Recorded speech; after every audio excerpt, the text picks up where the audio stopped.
Surnommé le tueur silencieux, le cancer continue de faire des ravages à travers le monde.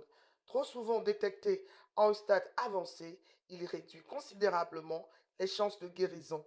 Conscient de l'urgence d'agir, le complexe sportif Aléa Park a transformé son espace en un véritable bastion de l'espoir et de la mobilisation dès les premières lueurs du jour de ce samedi 25 octobre 2025. Paré de rose couleur symbole de la lutte contre le cancer et de la solidarité, le site a accueilli une marche citoyenne rassemblant femmes, hommes et jeunes dans une ambiance à la fois engagée et émouvante. Les pas des participants résonnaient comme un appel à briser le silence et à faire entendre la voix de la prévention. À l'issue de la marche, les participants ont pris part à une série de séances de sensibilisation animées par des médecins spécialistes.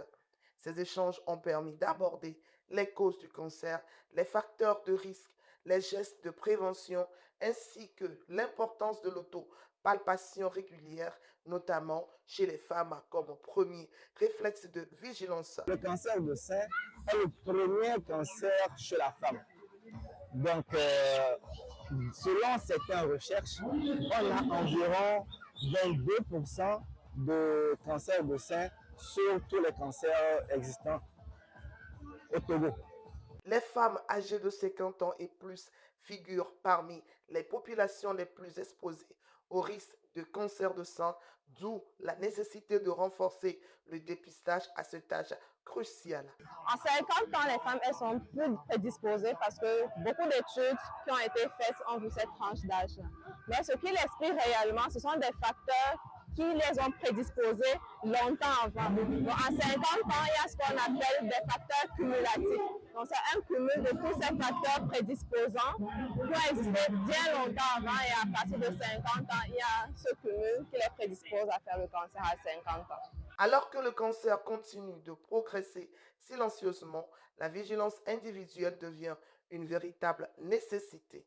Des précautions à prendre, il y en a. Bon, il y a ce qu'on appelle des facteurs protecteurs et des facteurs non protecteurs. Il y a des prédispositions. Ça veut dire que si nous sommes nés dans des familles où il y a eu des cancers familiaux, déjà, on est sujet à développer ces cancers. Donc ça, c'est pas possible d'éviter. Néanmoins, il est possible de prévenir la survenue du cancer du sein en faisant ce qu'on appelle l'examen du sein que nous avons expliqué tout à l'heure de long en large. C'est la prévention. Et la première prévention, c'est généralement pouvoir connaître ses seins déjà en se touchant, une fois dans la douche, une fois devant un miroir et en se faisant consulter. Donc, c'est les deux principales articulations pour le dépistage du cancer du sein.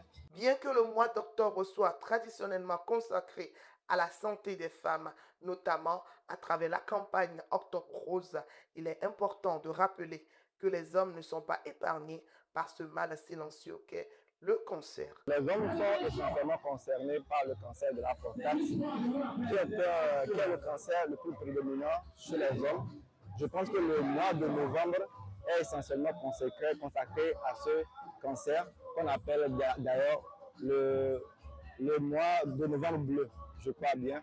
Donc c'est un cancer qui se constate généralement à un âge très avancé, disons après 50 ans, qui se manifeste généralement par des troubles d'urine, on va appeler dysurie, c'est-à-dire le monsieur ou bien le vieux aura des troubles mictionnels, des douleurs à la miction, bien des difficultés à uriner. Malgré une affluence modeste, les participants ont exprimé leur satisfaction à l'issue des séances de sensibilisation, saluant la qualité des échanges et la pertinence des informations partagées par les médecins. La journée de ce samedi a été très magnifique pour moi parce que j'ai vu que les médecins ont sensibilisé les jeunes, surtout les jeunes, sur la prévention du cancer du sein, les facteurs de risque et l'auto-examen des seins.